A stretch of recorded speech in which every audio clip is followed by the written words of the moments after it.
কেন হয়েছিল? ভূমি সংস্কারের ফলে সেই ভূমি সংস্কারকে রক্ষার জন্য জনগণের পঞ্চায়েত তৈরি করেছিল বামপন্থীরা। জনগণের পঞ্চায়েত যুগ যুগ ধরে যে মানুষেরা সামাজিক নির্যাতনের শিকার, বঞ্চনার শিকার, নিপীড়নের শিকার, সেই খেটে খাওয়া গরিব মানুষেরা তারা পঞ্চায়েতের মাথা হয়েছিল। একদিকে ভূমি সংস্কার, একদিকে মজুরির নিরাপত্তা রক্ষা, আর তাকে নিশ্চয়তা দিয়েছিল বামফ্রন্টের সময় তৈরি করা জনগণের পঞ্চায়েত, প্রসারিত ক্ষমতা জনগণের পঞ্চায়েত। সেই জন্য আমরা দেখেছিলাম বাংলার মানুষের অর্থনৈতিক অবস্থার উন্নতি হচ্ছে।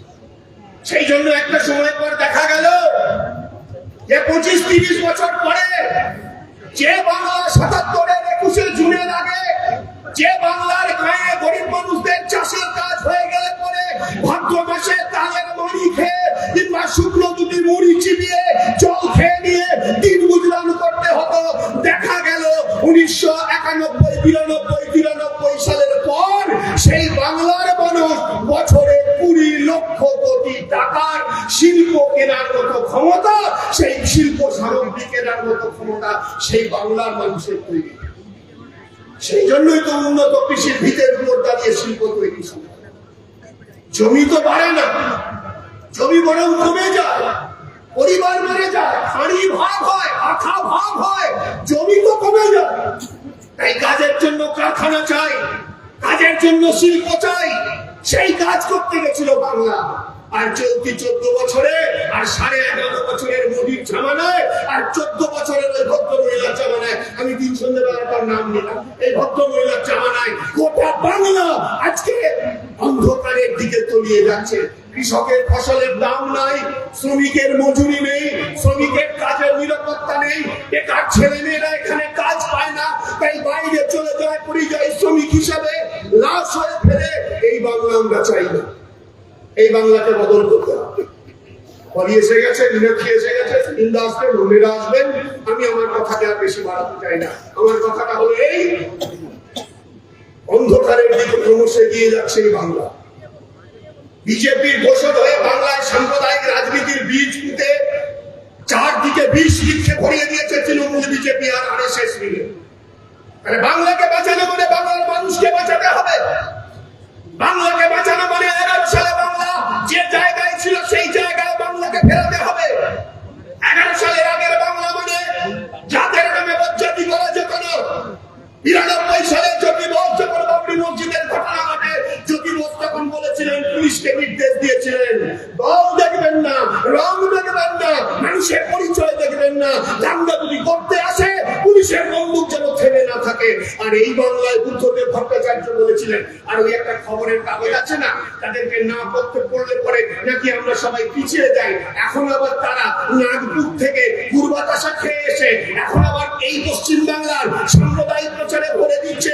যে কটা চ্যানেলের খবরের কাগজ তার মধ্যে ওই ঘেরেটা আছে। তারা পশ্চিম বাংলায় বলেছিল বুদ্ধদেব ভট্টাচার্যের কত ঔদ্ধত্য। কি দোষ করেছিল বুদ্ধদেব ভট্টাচার্য? কিসে তারা ঔদ্ধত্য দেখিয়েছিলেন না? বুদ্ধদেব বলেছিলেন পাবলিক মিটিং এ দাঁড়িয়ে যে পশ্চিম বাংলার মাটিতে যে দাঙ্গা করতে আসবে সেই দাঙ্গাকারীর মাথা আমরা ভেঙে গুড়িয়ে দেব। ক্ষমতা আছে মমতা বন্দ্যোপাধ্যায়ের কথা বলার যে পশ্চিম বাংলার মাটিতে যে জাতের নামে বজ্জাতি করবে, যে ধর্মের নামে রাজনীতি করতে আসবে, যে ধর্ম অপেক্ষা ধর্মকে রাজনীতির ক্ষেত্রে ব্যবহার করে সাম্প্রদায়িক বিভাজনের পরিবেশ তৈরি করবে, তার বিরুদ্ধে আমি দাঁড়াবো। ক্ষমতা ওনার নেই, কারণ ওনার রাজনৈতিক জন্ম হয়েছে আরএসএস এর নির্দেশে। উনি প্রথমে আরএসএস এর বিরোধিতা করেন, বিজেপির বিরোধিতা করেন, কিন্তু আসলে শেষ পর্যন্ত আরএসএস যা বলে দেয় উনি সেই কাজ করেন। উনি বলেছিলেন না আমি এসআইআর হতে দেবো না, তারপর দেখা গেল উনি সবাই এসআইআর এর ফর্ম ফিল আপ করলেন। উনি বলেছিলেন না যে পশ্চিমবাংলায় মোদী 6 মাস আগে ওয়াকফ আইন করলো, পরিবর্তন করলো, অন্যায় ভাবে পরিবর্তন করলো, অন্যায়। এই ওয়াকফ আইন যে মোদী তৈরি করেছে অন্যায়। কেরালায় বামফ্রন্টের সরকার বলেছে আমি মোদী তোমার ওয়াকফ আইন মানি না, আমি আমার রাজ্যে নিজের মতো করে আইন তৈরি করব। আর উনি সেদিন বলেছিলেন আমি যতক্ষণ আছি পশ্চিম বাংলায় মোদীর ওয়াকফ আইনকে আমি লাগু হতে দেব না। আর ঠিক নথিভুক্ত করার 1 সপ্তাহ প্রচারের আগে শেষ হওয়ার এক সপ্তাহ আগে তিনি বললেন যে আমি দিল্লির এই ওয়াকফ আইনকে মেনে নিচ্ছি, মানুষকে পথে বসিয়ে দিলেন। এসআইআরে উনি মোদির বিরোধিতা করে, বাজার গরম করে মোদির পক্ষে দাঁড়িয়ে গেলেন। ওয়াকফ আইনের সংশোধনেও তিনি প্রথমে বিরোধিতা করে আবার সেই মোদির পক্ষে দাঁড়িয়ে গেলেন। আসলে প্রথমে বাজারটাকে গরম করে নিয়ে, মানুষকে বিভ্রান্ত করে নিয়ে, সুযোগ বুঝে, ছক বুঝে কপ মারার জন্য উনি আরএসএস এর হয়ে কাজ করেন। তাই পশ্চিমবাংলাকে যদি বাঁচাতে হয়, বাংলার মানুষকে বাঁচাতে হবে। বাংলার মানুষকে যদি বাঁচাতে হয়, বাংলার মানুষের রোজগারের ব্যবস্থা করতে হবে। বাংলার মানুষের রোজগারের যদি ব্যবস্থা করতে হয়, তাহলে কৃষকের পাশে পঞ্চায়েতকে দাঁড়াতে হবে, সরকারকে দাঁড়াতে হবে, ক্ষেত মজুরের মজুরির পাশে দাঁড়াতে হবে। আজকে 2.5 বছর ধরে বিজেপি আর তৃণমূলের পায়তারার ফলে 100 দিনের কাজ এই পশ্চিমবাংলায় বন্ধ হয়ে পড়ে আছে। তৃণমূল বলছে টাকা দিচ্ছে না, আর ওরা বলছে দুর্নীতি হচ্ছে। দুজনেই খানিকটা করে বলছেন টাকা দিচ্ছে না কেন? তাহলে তুমি কেন বসে আছো? মুখে আমরা রাখি বুঝে। মাস্টারমশাই কর্মচারীদের দিয়েতে আটকানোর জন্য হাইকোর্ট সুপ্রিম কোর্ট বলার পরেও তুমি গিয়ে জনগণের পকেটের পয়সায় তুমি মামলা করো, আর 100 দিনের টাকা যদি দিল্লি তোমাকে না দেয় তুমি কেন মামলা করছো না? কেন চুপ করে বসে আছো? আর ওরা বলছে যে এখানে দুর্নীতি হয়েছে। মানে 100 দিনের আইনে তো বলা আছে যে দুর্নীতি হলে পরে তার বিরুদ্ধে ব্যবস্থা নেওয়ার ক্ষমতা ডিএম এর আছে, এডিএম এর আছে।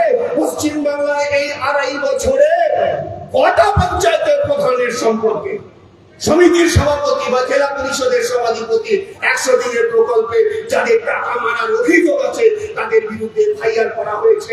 হয় না। ওরা এটা করবে না। ওদের মধ্যে সেটিং আছে, ওদের মধ্যে পরস্পরের এই আলোচনা করে। কিন্তু 2.5 বছর ধরে 100 দিনের কাজ বন্ধ। আপনারা মনে করতে পারেন 100 দিনের কাজ বন্ধ, তো আমি তখন 100 দিনের কাজ করতাম না, তাহলে আমার কি এসে গেল? হ্যাঁ ঠিকই, 100 দিনের কাজ যারা প্রত্যক্ষভাবে করেন তার 100 দিনের কাজের মধ্য দিয়ে তাদের হাতে পয়সা আসে। কিন্তু বন্ধুগণ, আমি আপনাদের বলতে পারি যে পশ্চিমবঙ্গে কয়েক কোটি মানুষ যারা 100 দিনের প্রকল্প 2.5 বছর ধরে বন্ধ থাকার ফলে তাদের হাতে এই 2.5 বছর ধরে যে পরিমাণ টাকা তাদের হাতে পৌঁছতো, সেই হাজার হাজার কোটি টাকা এই পশ্চিমবাংলার বাজারে আসতো। গ্রাম থেকে দমকলের বাজারে আসতো, গ্রাম থেকে বহরমপুরের বাজারে যেত, গ্রাম থেকে শহরের বাজারে আসতো। তাহলে 2.5 বছর ধরে কোটি মানুষের হাতে কয়েক হাজার কোটি টাকা যদি পৌঁছতো, তাহলে পশ্চিমবাংলার গ্রাম শহরের ছোট ব্যবসায়ী, ছোট দোকানদার, ছোট ছোট যে বাজারগুলো, সেই বাজারগুলো আজকে যেভাবে খরা চলছে, মন্দা চলছে, তার হাত থেকে বাঁচতে পারত। সেই জন্য 100 দিনের কাজ চালু করতে হবে। পরিযায়ী শ্রমিকদের পাশে সরকারকে দাঁড়াতে হবে, দুটো সরকারকেই দাঁড়াতে হবে। বেকার যুবকদের কর্মসংস্থানের ব্যবস্থা নিশ্চিত করতে হবে, নদী ভাঙনকে রোধ করতে হবে। আমার কথা শেষ কথা হলো এই, মানুষ তার দাবি নিয়ে যাতে লড়তে না পারে, লড়াই করতে না পারে, সেই জন্য আরএসএস এর ফর্মুলায় তৃণমূল আর বিজেপি বাংলার মানুষকে জাতের নামে, ধর্মের নামে তারা ভাগ করে দিয়েছে। আমি আবার বলি, কালকে এই কথা বলেছি যে মানুষের, খেটে খাওয়া মানুষের একটাই শক্তি। খেটে খাওয়া মানুষের কোনো টেলিভিশনের চ্যানেল নেই, ইলেকট্রাল বন্ডের হাজার হাজার কোটি টাকা নেই, কয়লা চোর, বালি চোর, গরু চোর, পঞ্চায়েতের টাকা চোর, এদের টাকা, সেই টাকা খেটে খাওয়া মানুষের নেই। খেটে খাওয়া মানুষের জীবনের যন্ত্রণা আছে, সেই যন্ত্রণা থেকে যদি তাকে বেরোতে হয় তাহলে তাকে লড়তে হবে। দুনিয়ার ইতিহাসে কখনো বিনা সংগ্রামে মানুষ কোনো অধিকার পায়নি। এই টাকা নেই, পয়সা নেই, মস্তান নেই, পুলিশ নেই, মিডিয়া নেই, কিন্তু খেটে খাওয়া মানুষের কাছে দুনিয়ার সবচাইতে সেরা শক্তি আছে। সেই দুনিয়ার সবচাইতে সেরা শক্তি হলো খেটে খাওয়া মানুষের একতা। হিন্দু, মুসলমান, নারী, পুরুষ, গ্রাম, শহর, কৃষক, ক্ষেতমজুর, বর্গাদার, ছাত্র, যুবক, কর্মচারী নির্বিশেষে খেটে খাওয়া মানুষের একতা, খেটে খাওয়া মানুষের ঐক্য। আরএসএস, বিজেপি, তৃণমূল জাতের নামে, ধর্মের নামে খেটে খাওয়া মানুষের এই ঐক্য, এই একতাকে ভাঙতে চায়। চলতি 14 বছরে দেখেছি কেমন করে এই একতাকে ভেঙে তৃণমূল বিজেপির জন্য বাজার করে দিয়েছে, আর বিজেপিতে বিভ্রান্ত করে যারা ক্ষমতায় থেকে যেতে চাইছে। এই বাংলা বাঁচানোর অর্থ বাংলার অর্থনীতি বাঁচানো, কৃষি বাঁচানো, শিল্প বাঁচানো, রোজগার তৈরি করা, আর সব থেকে বড় কথা রবীন্দ্রনাথ, লালন, নজরুল, রামকৃষ্ণ, বিদ্যাসাগর সেই বাংলায় জাতের নামে বজ্জাতি কোনোদিন ছিল না।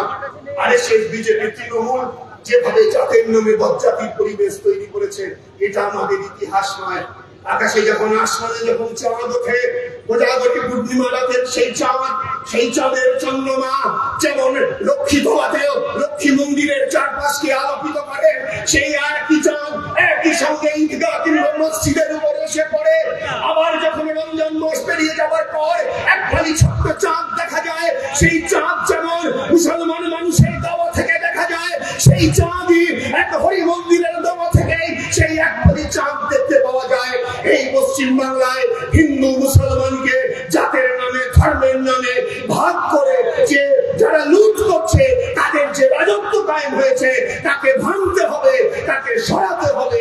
আর তা যদি করতে হয় তাহলে লাল ঝান্ডাকে শক্তিশালী করতে হবে। লাল ঝান্ডা দুর্বল হয়েছে বলেই এই পরিবেশ তৈরি হয়েছে। লাল ঝান্ডা দুর্বল হয়েছে বলেই মানুষের কাজ চলে গেছে। লাল ঝান্ডা দুর্বল হয়েছে বলেই মানুষের জীবনের যন্ত্রণা বেড়েছে। লাল ঝান্ডা দুর্বল হয়েছে বলেই জাতের নামে, ধর্মের নামে রাজনীতি করা সাম্প্রদায়িক হায়নাগুলো আজকে অন্ধকারের সময় তৈরি করার চেষ্টা করছে। তাই বামপন্থার পুনরুত্থান চাই, লাল ঝান্ডার শক্তি বাড়ানো চাই, লাল ঝান্ডাকে জেতাতে হবে। আগামী নির্বাচনে পশ্চিমবঙ্গে আরএসএস, বিজেপি, তৃণমূলকে হারিয়ে জনগণের সরকার তৈরি করতে হবে। আর সেই জনগণের সরকারের তৈরি হওয়ার শর্ত হলো বামপন্থীদেরকে জয়ী করতে হবে, বাম গণতান্ত্রিক ধর্মনিরপেক্ষ শক্তিকে শক্তিশালী করতে হবে। অনেকে বলেন তোমরা কি পারবে? হ্যাঁ, আমরা পারবো। মাঠে ময়দানে কারা লড়ছে? বসে আছে মীনাক্ষী, শতরূপ, আমাদের প্রতিকূল, আরো সবাই আছে, ধ্রুব, আরো সবাই আছে। আমি তো কয়েকজনের নাম করলাম, যাদেরকে টিভিতে আপনারা দেখতে পান, ফেসবুকে আপনারা দেখতে পান। মাঠে ময়দানে, কারখানার গেটে, জমির আলের খাটে, কলেজের ক্যাম্পাসের পাড়ায় পাড়ায় এরকম অসংখ্য মীনাক্ষী আছে, শতরূপ আছে, প্রতিকূল আছে, ধ্রুবরা আছে, যারা লড়াই করছে। পারলে আমরাই পারবো, আমরাই পারবো। কারণ আমাদের একটা নীতি আছে, আমাদের একটা দৃষ্টিভঙ্গি আছে। আমরা জাতের নামে বজ্জাতির বিরুদ্ধে দাঁড়াই, আমরা মানুষের রুচির পক্ষে দাঁড়াই, আমরা শান্তির পক্ষে দাঁড়াই, আমরা সম্প্রীতির পক্ষে দাঁড়াই। আমরা পারবো। আমাদের সেই পাড়াটা নির্ভর করবে আমাদের উপর। আমরা তো আছি। 11 সালের পর আমরা তো চলে যাইনি, আক্রান্ত হয়েছি, জেলে গেছি, মার খেয়েছি, শহীদ হয়েছে। লড়াইয়ের ময়দান ছেড়ে আমরা যাইনি। আমরা পারবো। আর আমরা পারবো কিনা সেটা নির্ভর করবে আপনাদের উপর। আমরা পারবো কিনা সেটা নির্ভর করবে মানুষের উপর। মানুষ যদি আমাদেরকে সমর্থন দেয়, আমাদের সঙ্গে আসে, তাহলে এই বাংলাকে তৃণমূল, বিজেপির যে রাহুল গ্রাস, সেই রাহুল গ্রাস থেকে পুনরুদ্ধার করে বাংলাকে আবার নতুন করে আমরা গড়ে তুলতে পারি। তাই জন্যই বাংলা বাঁচাও যাত্রা। অনেকক্ষণ বলে ফেললাম। আপনাদের সবাই অভিনন্দন জানাচ্ছি। আমার চেয়ে যারা বয়সে বড় তাদেরকে শ্রদ্ধা জানাচ্ছি, বাকিদের ভালোবাসা জানিয়ে আমার শেষ করছি। ইনকলাব জিন্দাবাদ, সিপিআইএম জিন্দাবাদ, লাল ঝান্ডা জিন্দাবাদ, দুনিয়ার মজদুর এক।